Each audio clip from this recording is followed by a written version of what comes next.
どうもペロンです。今回も R タイプファイナル2で開発可能な機体の紹介をしたいと思います。今回ご紹介する機体はナンバー 45R11B ピースメーカーですね。ピースメーカーは R9F の派生型 R11 シリーズの機体なんですが、都市部での運用を目的として開発されたため、フォースや波動砲などの武装も市街地への被害を抑えることも考えて設計されています。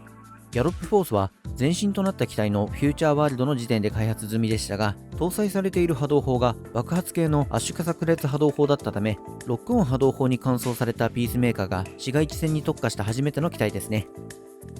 赤のレーザービームは貫通性と威力に優れた直線的なレーザーを持続的に発射します。スピードレベルの数字が小さくなるのに比例して破壊力が増加していきますが、操作が難しく使いこなすにはそれなりの練習量が必要になるでしょうね。ただし、使いこなすことができればトップクラスの破壊力を持っているレーザーでもあるため、時間を割いて練習する価値は十分あると思います。また、ラウンドビットからは弱めのレーザーが持続的に発射されますが、ラウンドビットを装備することで攻撃と防衛能力の両方を強化できるため、R11 シリーズを使う場合の必須装備ですね。青のレーザーワイパーはスピードレベルによって持続的に発射されるレーザーの開く角度が変化します。破壊力が絶望的なレベルで低い設定となっており、雑魚処理だけが目的なら多少は使える場面はあると思いますが、ピースメーカーはロックオン波動砲が搭載されているため、あえてレーザーワイパーを使う必要はないと思います。黄色のレーザーチェイサーは壁に沿って進むレーザーを上下に発射します。スピードレベルによってレーザーの発射角度が変化しますが、誤差みたいなものなのであまり気にする必要はないですね。弾がかなり小さめで当たり判定もそれに比例して小さいですが、対地レーザーに比べて弾速がかなり速い設定となっており、破壊力もあるため、同じ地面に沿って進むタイプの黄色レーザーの中でも優秀な部類だと思います。それに壁にへばりついているバイドを狙うのが目的なら、レーザーの大きさはそこまで重要ではないですね。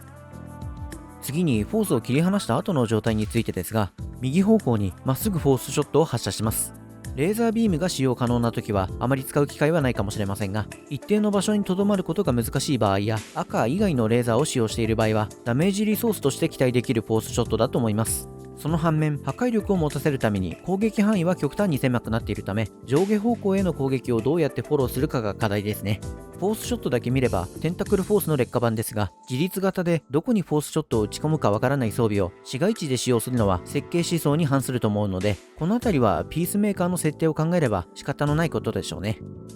ミサイルは対地ミサイル、誘爆ミサイル、砲身ミサイルの3種類から選ぶことができます。連射性能と攻撃範囲の優れた対地ミサイルもいいですが、自動追尾型で破壊力のある砲身ミサイルも捨てがたいところですね。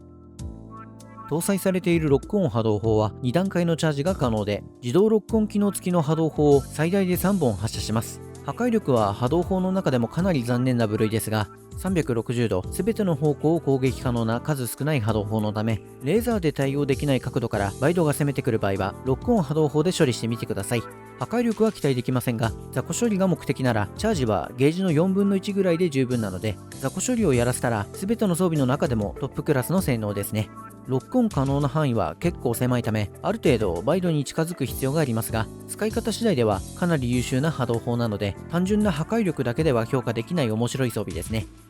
ピースメーカーは市街地戦を想定して開発された機体ですが、非常に強力な赤レーザーと破壊力はなくても雑魚処理に特化した波動砲を搭載しているため、レーザーと波動砲がお互いの弱点を補うことができる優秀な機体となっています。上位互換の機体であるノーチェイサーの方が優秀なことは言うまでもないですが、序盤では圧縮炸裂波動砲を搭載したフューチャーワールドとピースメーカーを使い分けながら遊んでみても面白いでしょうね。では最後までご視聴ありがとうございました。またね。